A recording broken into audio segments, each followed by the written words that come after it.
Hi guys, my name is Sabrina and welcome back to my channel. This week I have another movie related drawing that I want to make, and this one, as you can see, is going to be for It. It is coming out quite soon and I really wanted to make it to draw him, and I don't think he's as scary in this drawing as he might be in the movie.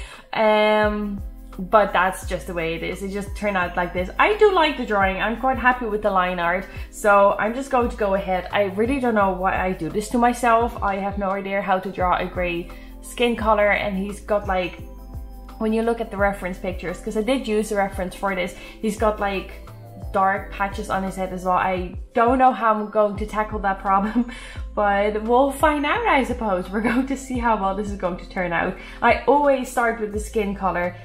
And yeah, maybe I should just start. I'm gonna start with grays. I'm just gonna make him look, it's not gonna be black and white because his hair is going to be red and the balloon's going to be red and this fluffy bit.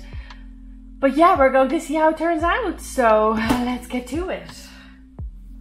So this was a little bit out of my comfort zone because I don't usually draw men, and I've never drawn a clown before, but I did use reference pictures for this and they helped me a lot. I decided to go for the version that has got the cap on him, and that gave the look that I wanted. So started with that, and I wanted to make sure that he had like a different kind of jawline. Like when you look on the pictures, on the reference images or Google or wherever, like his jawline is just a bit longer than what I usually draw, so I wanted to incorporate that as well while still keeping my style.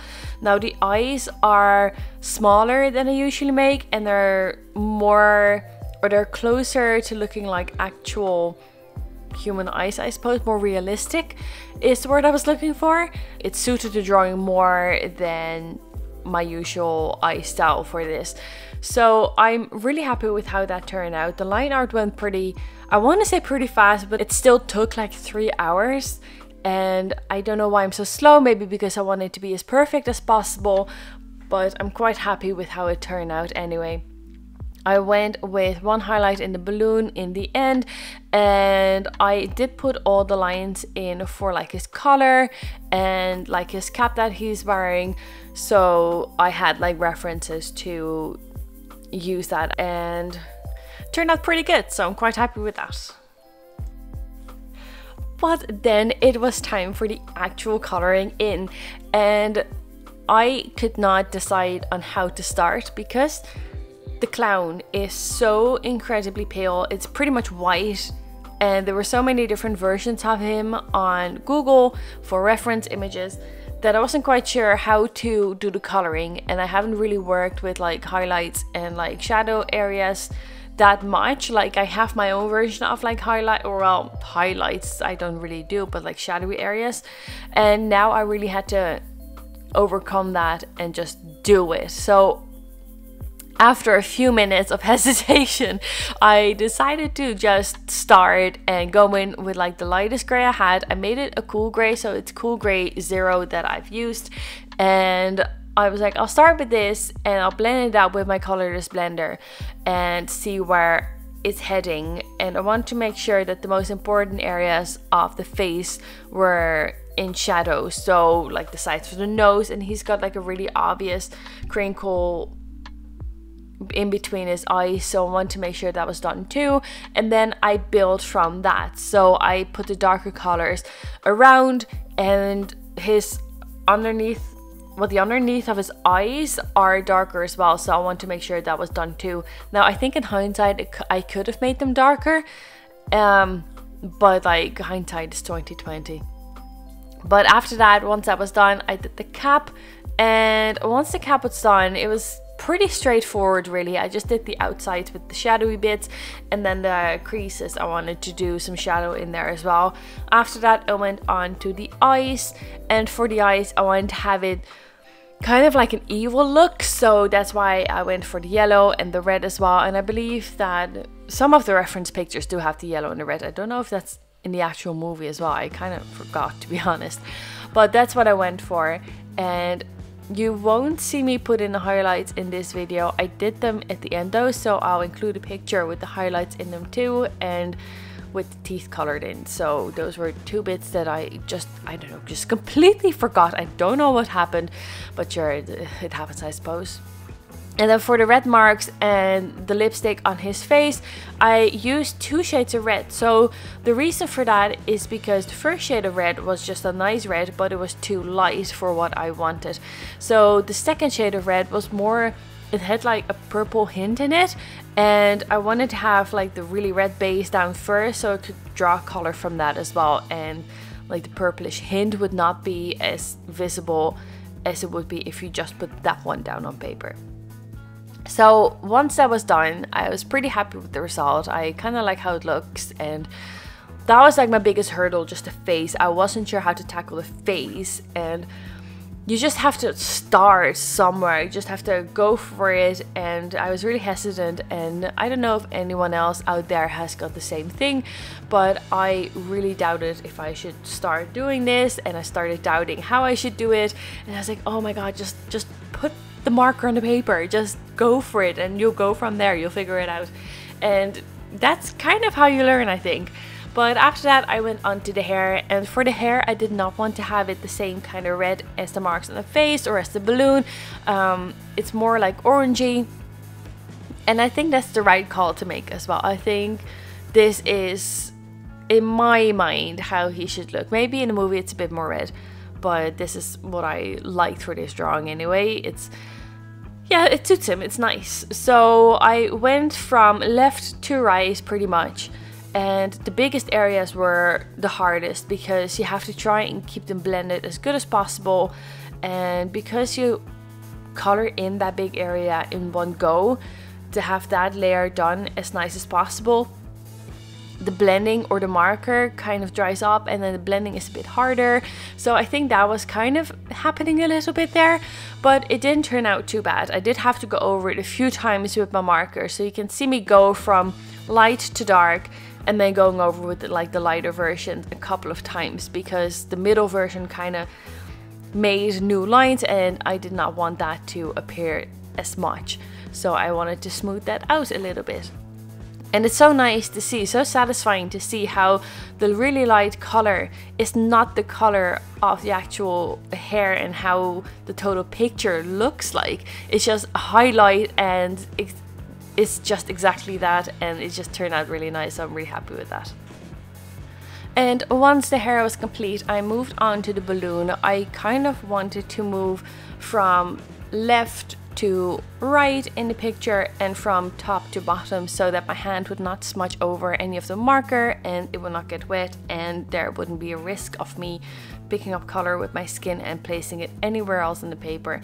And for the balloon I used the same reds as I've used for the face, and maybe you can kind of see what I was talking about with like the purplish hint in there in the darker red, but it suits it for this scenario there. Plus they're the only reds I have. That's the really darker red that I have. So again, you make do with the supplies that you've got. But I liked it, and I did have to try hard to try and kind of smooth out the blending edges, or like the edges between the light and a dark color, because they're quite different, and I didn't want to have a harsh line on there, so I really did have to try and smooth that out. Like I kind of started to shift from my go from left to right and top to bottom strategy when I colored in the little fluffy thing underneath his collar and his hands, and I just wanted to have them done. I was like, I don't want to have to go back to those colors. I just want to finish those and put those colors away and not having to think about that.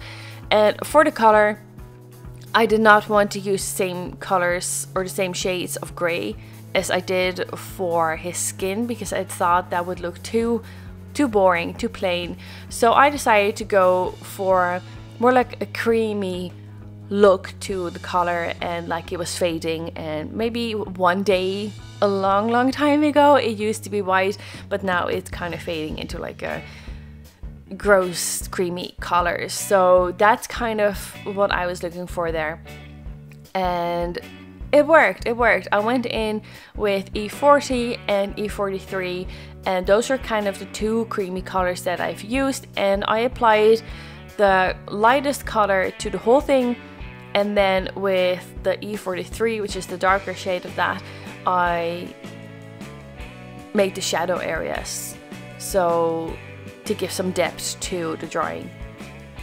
And that worked. I did use some grey here and there as well to see how it works, and you see me go over it with like a lighter grey and then a darker grey in like the darker areas where like it turns back and no light hits that area, and it does give like a really nice effect when you go in with a really dark grey. And I did go over, well, they're like under each individual color. I went over with like the darker shadowy areas as well with the grey and with like the cream color, and it just gave a good effect to it. I liked how it looked, and it helps the drawing for sure. And I'm very happy with the colors that I picked too. Over here you can see me do it just a bit more, and I wasn't as precise in this area as I was in smaller areas. The smaller areas are just a bit easier to be more precise with, but it was fine, it works, and it was precise enough anyway. And you'll see me go over with the grey here, and I just was hoping for that to give more of an effect on it, but it didn't really do much. And I did go over with like the lightest color again to try and blend everything in, so that's what my angle was there. So overall with this drawing, I do think I've learned a lot as well. It's something I've never drawn before. I've never drawn clowns before, let alone like an evil kind of clown.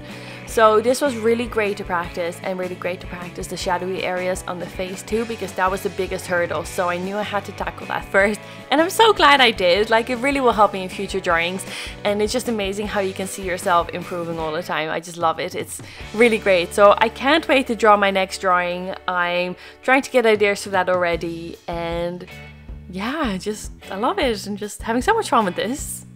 So at this point, I'm just really finishing the drawing, putting in the final touches. There's a bit on the right side I need to do as well.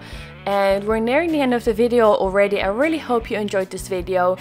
Ooh, and also I have an intro for my videos. I hope you like it. I know I do. It was really hard to try and find an intro for my videos, but I'm really glad that I've got this one. So I hope you guys like it too. And just let me know down in the comments if you're going to watch it too, because I know I definitely will. If you like this video, please don't forget to hit that like and subscribe button. That would be absolutely amazing, and I'll catch you guys next time. Thank you. Bye.